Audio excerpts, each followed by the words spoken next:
provision that it wasn't being, that nuclear wasn't being treated equally.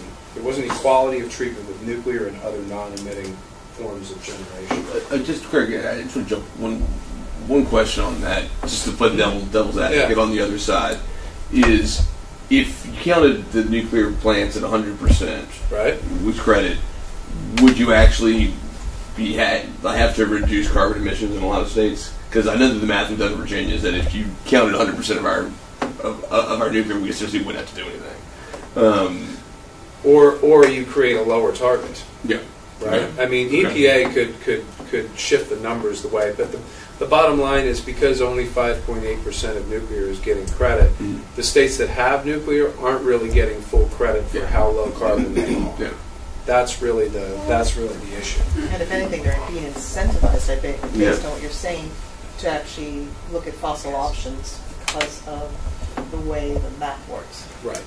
I mean, so you can look at it one of two ways, right? So you could still put a new coal plant online.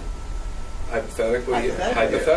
Hypothetically. You probably wouldn't. You wouldn't. You probably couldn't get it permitted, but hypothetically. So I'm just going to run through with you what we did. We organized a grassroots campaign to basically weigh in with the EPA. And we sort of made 2 points. Existing nuclear plants ought to be treated exactly the same as every other non-renewable or non-emitting form of generation. And so there shouldn't be, whether it's solar, wind, anything that generates a kilowatt of energy that doesn't do it by emitting carbon ought to be treated roughly equally, that it ought to be outcome-based. And then the other thing is for those states that have now, and this doesn't apply to Virginia, but it does apply to South Carolina and Georgia, in the calculations that EPA did in those 2 states, they assumed that the plants that are being built now are already online. So they give them credit toward it goes toward the target, but it assumes that it's already there. And our point is that you have states that have taken steps to significantly reduce the carbon intensity of their power. They ought to be given credit for it. I mean, even if EPA wants to set the same target, allow them to achieve the target, a much harder target through building these nuclear plants. At least that way they've got bragging rights on CO2 emissions, but they didn't do that. They just assumed that everything will be okay.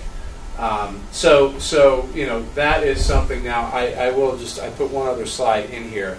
This is it. Yeah.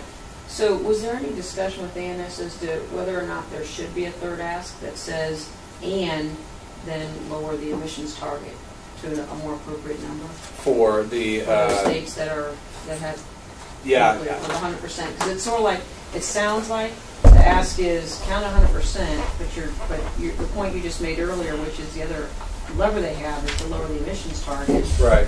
Was there any discussion around that lever being a third ask? It was considered briefly. What I think, as much as anything else, we wanted simplicity of message, which is, if you're going to build a nuclear plant, you ought to get credit for it. And we assume the EPA would probably do it anyways. It wouldn't need any prompting. So if they adopted our recommendation, they would probably crank down the carbon intensity standard even further. So we didn't think they needed pushing to do that. Yeah, I wouldn't think so either. I was just thinking about a balanced ask. Yeah. No, we wanted to keep it simple. So ultimately, I think we had 400 or 500 different letters that went into the EPA. So these were not form letters; they were individual members. We had, along with other organizations that were concerned about these issues. I mean, I would point out to you that look, not everybody likes number 1, and there are even utilities that don't like number 1 because they worry that utilities want to have the option to take a nuclear plant offline. And so they don't necessarily want to be held at 100%. But we think that the easiest way to do this is an outcome-based standard where a pound of carbon saved, it's a pound of carbon saved no matter how you do it. Yeah, and that criticism doesn't really affect it. I mean, whether it's nuclear or wind or solar, if they want that flexibility, they should have the flexibility. That's not really, I don't see the connection between that and then the 100% full credit. Yeah. Right. Logically, that doesn't make sense to me. Right. As a utility operator, I want the ability to decide what the right mix is based on a whole variety of factors.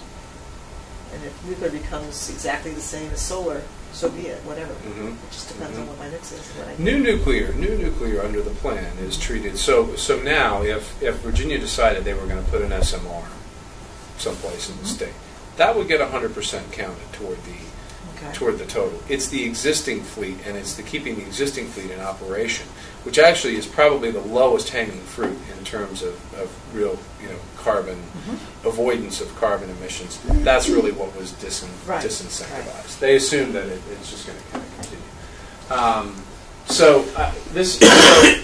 In February, Gina McCarthy, the EPA administrator, was questioned about this in the House Energy and Commerce Committee, and said that they are re-looking at it. I think they recognize that they've got a problem, and I don't know how EPA gets to a final rule that allows states to increase carbon emissions by getting rid of and still making progress towards achieving a target. So they know they've got a problem. They're trying to work. I don't know what they're going to do. I think they will probably have to.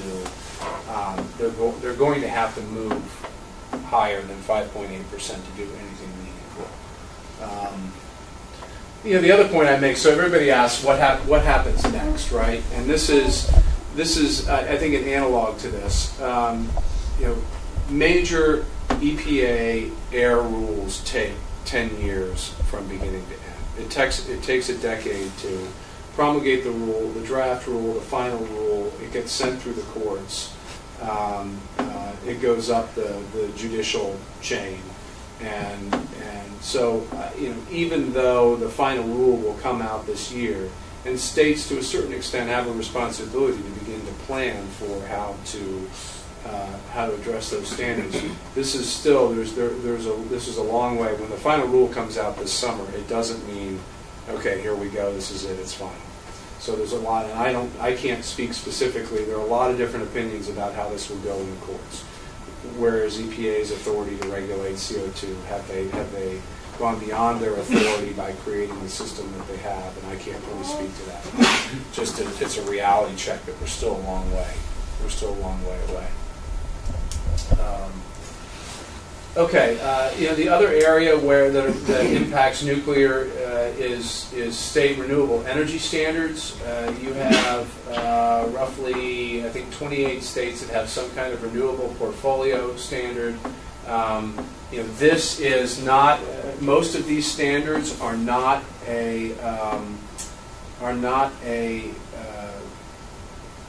they're not an outcome-based standard, but it's a preference for certain types of energy generation. There is currently in the U.S. only one state that has a renewable portfolio standard that includes advanced nuclear in it on their books, and that is Ohio.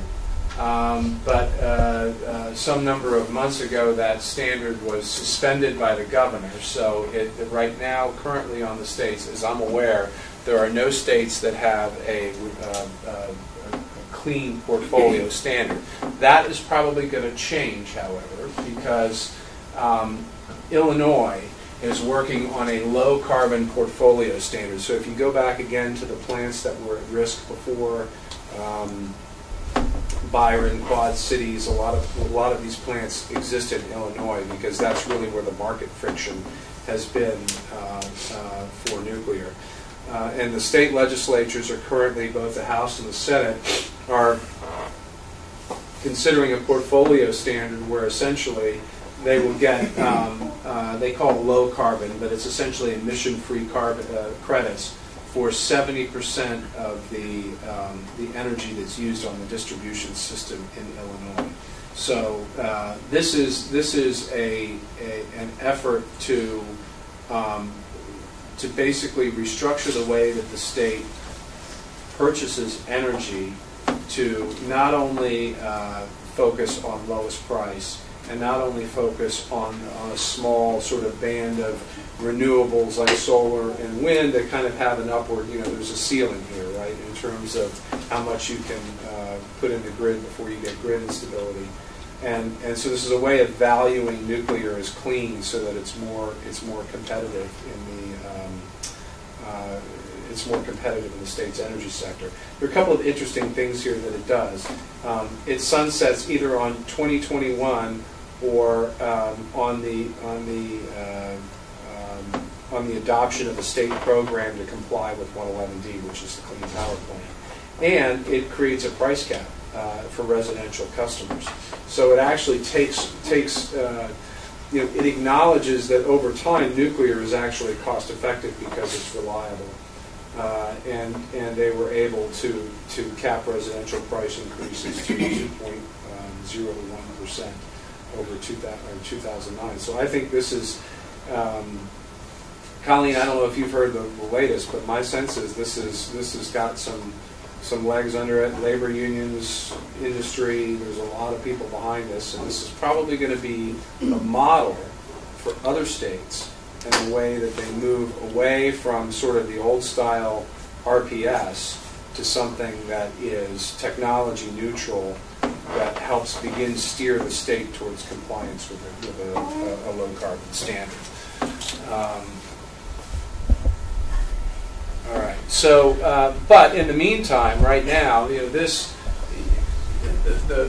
point of this slide is unless you are a rate of return regulated state with the ability to recover the costs of a construction of a new nuclear plant in the rate base, you're not going to be building a nuclear plant anytime soon. So most of the active NRC applications, there are some in deregulated states, I think, that, but they're technically considered active, but I don't think they're going anywhere fast. In the near term, you're not going to see nuclear in a deregulated state. It's going to be in those states where they can look at the long-term benefits of adding generation or replacing generation and building that into rate base so that you can finance it. So that's the third row there is where the action will probably be for nuclear for the foreseeable future. Let's see here. So just a plug for the A&S Special Committee on Nuclear in the States. This is going to be convened in the summer of 2015 when our new president, who is Gene Graycheck, many of you may know, is a longtime Dominion executive, will take over the presidency of A&S. I think that the co-chairs have been appointed. I don't know that it's been made public yet, but my guess is that you will be very familiar with one of the co-chairs of that special committee. And let me move on. But we're going to take a look at we're basically going to take a look at 111D, the power grid structure, market mechanisms, and try to lay out a game plan for states and localities that are interested in considering nuclear. What is it that they have to do? How do they need to move forward? So that's really the goal of this project. And really, we're looking at new nuclear because saving the existing fleet right now, I think the industry has come together well on that. They're having some success in Illinois. It's going to be a model.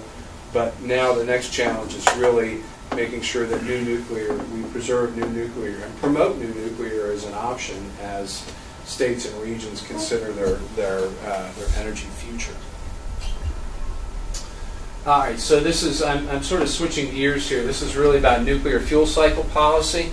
I don't know how many have sort of watched how closely you're watching the debate over Yucca Mountain interim storage.